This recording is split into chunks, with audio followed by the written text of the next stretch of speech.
Ulasan Apek Cina. Salam sejahtera. Kali ini Apek akan campurkan semua isu yang Apek rasa menarik dan memberikan satu ulasan seperti biasa. Isu yang pertama adalah mengenai pelarian Rohingya ke Malaysia.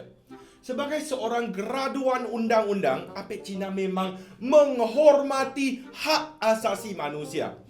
Tapi kebelakangan ini, terdapat ramai pelarian Rohingya mendarat di Malaysia. Kerajaan dan rakyat Malaysia enggan memberikan perlindungan kepada mereka kali ini, khususnya sejak Kerajaan Perikatan Nasional yang mengambil alih tidak lama lalu. Ini mendatangkan kemarahan NGO-NGO hak asasi manusia dan juga negara-negara barat. Ada juga warga barat yang menuduh bahawa Malaysia dikejam dan patut membenarkan mereka mendarat.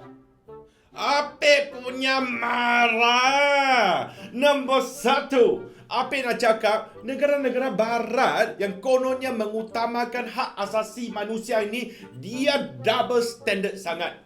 Jom kita tengok. Malaysia sudah menerima 153,060 pelarian Rohingya di Malaysia sejak dulu. Amerika ada berapa? Baru 12,000. Australia 3,000. Kanada lagi dahsyat, baru 200. Amerika, Australia, Kanada besar-besar pun menerima orang Rohingya kurang daripada 10% daripada Malaysia. Apa mau bising sekarang? You orang barat pandai cakap, ha? You orang simpan 1 juta orang Rohingya dulu baru tuduh macam-macam okey ah. Nombor 2, kerajaan Myanmar telah gecak senjata di kawasan Rohingya sejak 2017. Kini mereka bukan lari dari Myanmar ke Malaysia, malah dari kamp UNHCR di Bangladesh.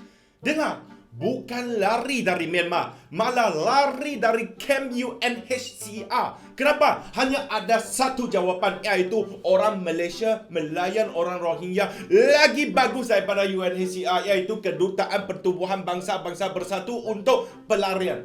Apa lagi korang mau? Nombor 3, ada juga pelarian Rohingya yang telah menetap di Malaysia dan cuba menuntut hak. Mereka bukan warga negara tetapi menuntut hak yang selebihnya di Malaysia. Walaupun bukan semua macam itu, sebahagian kecil saja, tapi itu telah mendatangkan kemarahan semua rakyat di Malaysia. Dah bagi nak lebih, apa nak lagi? Isu kedua, Apek nampak banyak penyokong parti tertentu selalu mengutuk kerajaan teruk dalam mengendali isu COVID-19.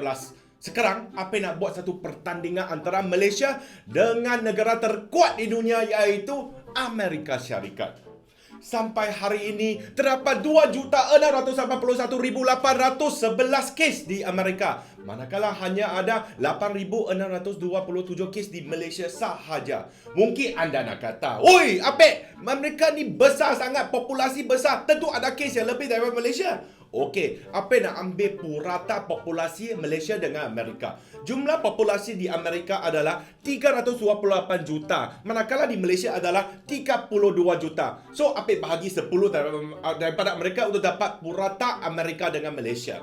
Amerika ada 268,181 kes setiap 30 juta orang, manakala Malaysia ada 8,627, 31 kali ganda lagi teruk daripada Malaysia. Amerika ada 12,000 kes kematian setiap 30 juta orang, Malaysia hanya ada 121. 106 kali ganda lebih teruk daripada Malaysia. Amerika ada kes aktif 111,000 setiap 30 juta orang, Malaysia hanya ada 182 saja. 613 kali ganda lagi teruk daripada Malaysia. Doktor terkenal di dunia yang mengendalikan COVID Amerika, Apek terkenal satu. Tapi Malaysia ada KP Kesihatan Latihan Zaman Barisan Nasional, itu Dr. Nur Hisham.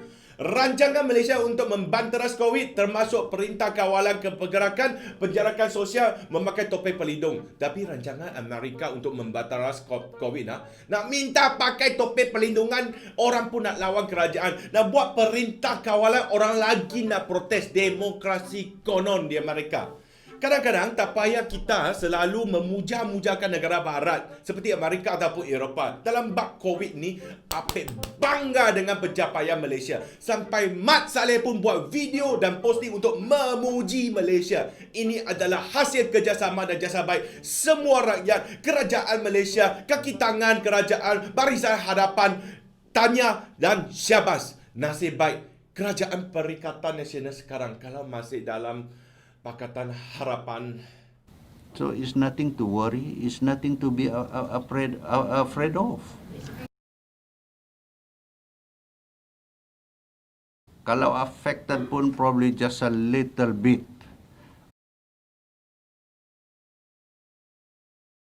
You know, please don't stop the tourists visiting tempat-tempat yang penting, yang perlu atau yang nak dilawati. Isu ketiga, Apik sudah cek buku teks bahasa Melayu untuk sekolah rendah jenis kebangsaan Cina sudah ada bab tulisan Jawi. Apik betul-betul tak faham lah. 3 muka surat ini boleh mendatangkan apa? Tak ada peperiksaan pun. Ada kata nak masukkan tulisan kaligrafi Cina dan Tamil sekali. Hello, sekarang ini kelas bahasa Melayu atau kelas civic, kelas moral atau kelas sejarah. Apik betul-betul tak faham kenapa setengah orang masih nak bantah 3 muka surat ini. Bagi sekolah yang enggan mengajar 3 muka surat ini, mai Apik sekarang mengajar. Salam sejahtera, sekarang Cikgu Apik akan mengajar 3 muka surat tulisan Jawi di buku teks bahasa Melayu di Sekolah Rendah Jenis Kebangsaan Cina. Murid-murid sekalian, muka surat pertama kita belajar tulisan Jawi untuk perkataan Malaysia. 同学们，让我们来看看马来西亚的早一字写法。baca dengan saya, Malaysia. 和我一起念 Malaysia. Pandainya, hao 聪明. Tulisan ini boleh kita dapat di stamp pos negara kita. 这些字眼呢，我们可以在马来西亚的邮票上看到。Kalau tak faham apa itu stamp, pergi tanya ibu bapa. 如果不知道邮票是什么，请问你自己的父母。Murid-murid, muka surat kedua, kita belajar tulisan Jawi untuk Bank Negara Malaysia dan Ringgit Malaysia dalam wang kita. 同学们，让我们来看看我们钞票上国家银行和令吉的早一字写法。baca dengan saya, Bank Negara Malaysia, Ringgit. 和我一起念 Bank Negara Malaysia, Ringgit. Wah, pandainya murid-murid saya, 同学们真棒. Muka surat ketiga kita belajar bersekutu bertambah mutu yang ada pada jata negara dalam tulisan Jawi. 同学们，第3页呢，我们学习国徽上的早一字。baca dengan saya, bersekutu bertambah mutu. 和我一起念 bersekutu bertambah mutu. Bagus dan syabas murid, 同学们好厉害，老师给你鼓掌。Bersekutu bertambah mutu bermaksud apabila kita bersatu padu dan bekerjasama, kita akan mencapai kejayaan dengan cemerlang. Terima kasih kepada Cikgu Apik Cina. Lain kali kalau anak anda berkawan dengan orang di luar negara, mereka tanya sama anak kamu apa maksud tulisan dalam jatah negara, dalam wang, dalam stamp, anak kamu tidak perlu lagi memalukan diri dengan cakap, I am so embarrassed. I was born and I was raised in Malaysia, yet I don't even know what are these words about. I wish that my school have taught us about these words, or I should have watched Apik Cina's video when I was young. Isu keempat, terdapat orang yang mengubah rekaan jatah negara sebagai kulit buku. Bukan sahaja itu, apabila rakyat sudah marah, YB dari DAP pula cuba tuduh bahawa Perikatan Nasional yang oversensitif terhadap seni. Apa yang dia bagi tahu? Seni ke, reka cipta ke, semua ada batasan dia. Kalau buat seni kat bosku ke, buat kat Tan Sri Muhyiddin Yassin ke, orang faham perangai awak. Tapi kalau guna alasan seni untuk menghina simbol negara seperti jatah negara, institusi diraja ke, sila berambus. Kenapa YB-DAP ini sekarang yang dok marah bukan Perikatan Nasional sahaja. Majoriti rakyat Malaysia memang marah terhadap perbuatan yang salah ini. Mereka pun sudah memohon maaf. Apa YB nak mempertahankan di sini? Nak rasa ini betul ke apa? YB betul-betul tak faham sentimen rakyat Malaysia ke? Tak apalah, rakyat akan tunjuk sentimen kepada YB sewaktu PRU nanti.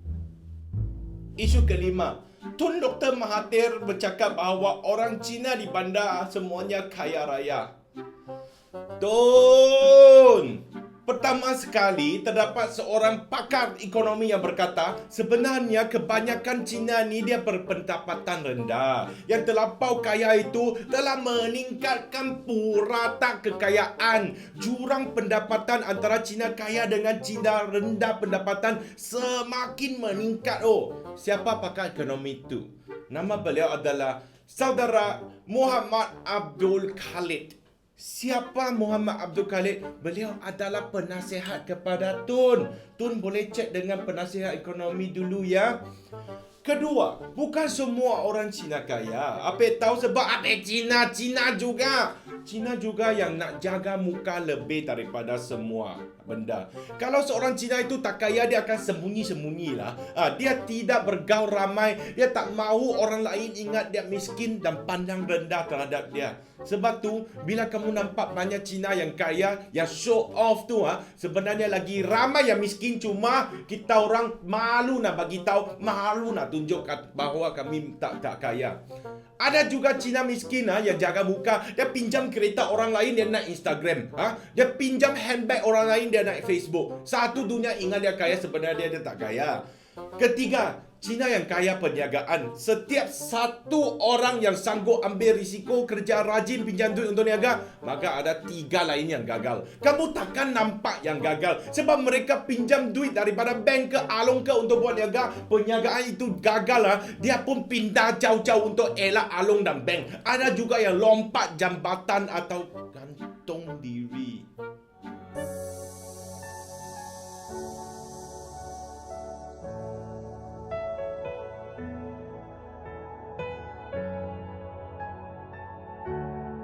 Ingat, setiap orang Cina kaya ada 3 lagi yang sembunyi yang hampir nak bunuh diri.